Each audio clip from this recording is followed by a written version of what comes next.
Roland Emmerich's Midway is a historical war movie that has audiences shaking their heads, with plenty of things that just seem too insane to be true. But sometimes reality really is stranger than fiction. Here are the things in Midway you won't believe were true. This is actually what happened. Most of Midway's characters are based on real people, including Nick Jonas's Bruno Gaido. Remember that unlikely scene when the USS Enterprise is raided by Japanese bombers, only to have them all miss except for one badly damaged, about to crash into the ship?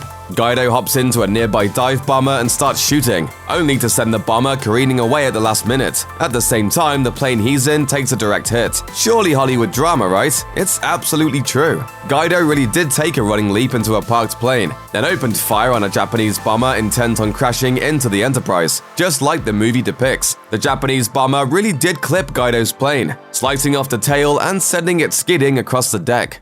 Too much excitement for you? There is a tad bit of creative license that was taken. In the aftermath of the real incident, Gaido extinguished a gasoline fire and then disappeared. He had been afraid he was going to get reprimanded for leaving his watch position, but instead he was found, taken in front of Admiral Halsey, and promoted on the spot, just like the film shows. Even the bravest military is going to fail without reliable weapons and equipment, and that makes it all the more shocking that Midway suggests the Pacific Front was fighting with torpedoes that didn't exactly work. The film makes several mentions of torpedoes not being tested or reliable, and even showing one scoring a direct hit only to break apart and sink. Unlikely sounding? Yes. True? Also yes. In real life, the Mark 14 torpedo was reportedly pretty much useless, with a tendency to just not explode after colliding with its target. And the military knew it, sending the torpedoes into combat even though they had around a 50% failure rate. Just a few months after Pearl Harbor, that failure rate had increased to around 80%.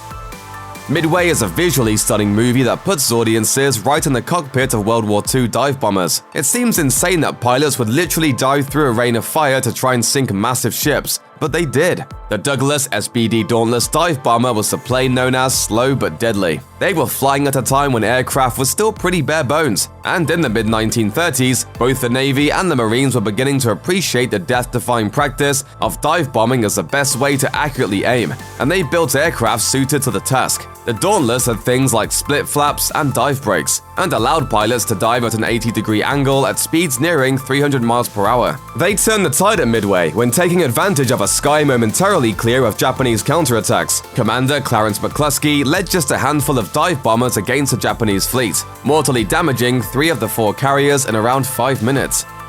The Doolittle raid is treated as something as an aside in Midway, a daring mission happening alongside the main action. We see Jimmy Doolittle and his men heading out to launch some serious retaliation on Tokyo, with no guarantees that they're carrying enough fuel to get them to safety. Aaron Eckhart's Doolittle makes it into Japanese-held China and meets up with allies happy to see the Americans who struck a blow to their oppressors. Again, absolutely true. The mission was reportedly so secret that President Franklin Roosevelt wasn't even initially informed about it. The plan was to take off around 300 miles from Japan's shores. But, as in the film, they were forced to take off much earlier. The fleet was spotted when they were 700 miles out, and the early launch may have saved the mission. Japanese commanders knew the short range of American fighters and weren't expecting a long-range launch, and weren't ready for it.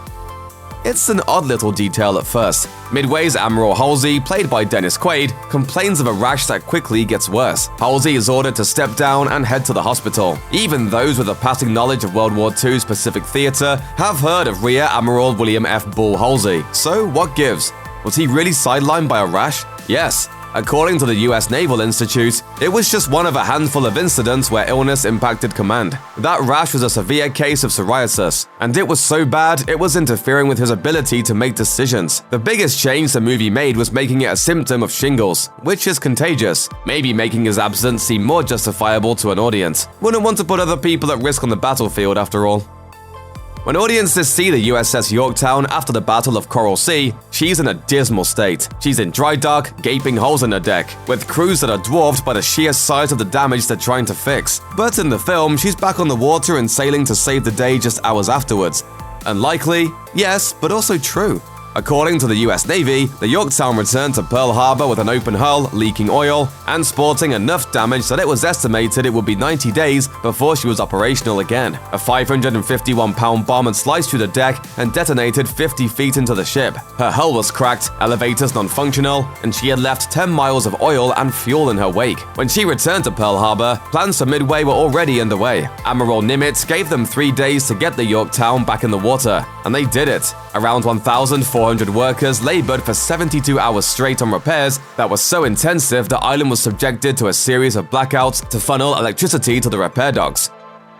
In Midway, American planes have a crucial advantage: time, chaos, and confusion stemming from an armaments change over by the Japanese military. And that's happened. According to the Smithsonian, the Japanese air fleet was originally equipped with torpedoes, geared for fighting American carriers. Vice Admiral Chuichi Nagumo gave the orders to have everything re-equipped for an attack on Midway, and that meant swapping torpedoes for bombs. The switch was in mid-completion when they got word American ships had been spotted by scouts, and suddenly that meant they needed to swap back to torpedoes again. What followed was more than chaos. Japanese aircraft were slow to get into the air, and ordnance was left scattered across the decks of the carriers. All that ordnance was highly explosive, and added fuel to the fire American dive bombers started dropping.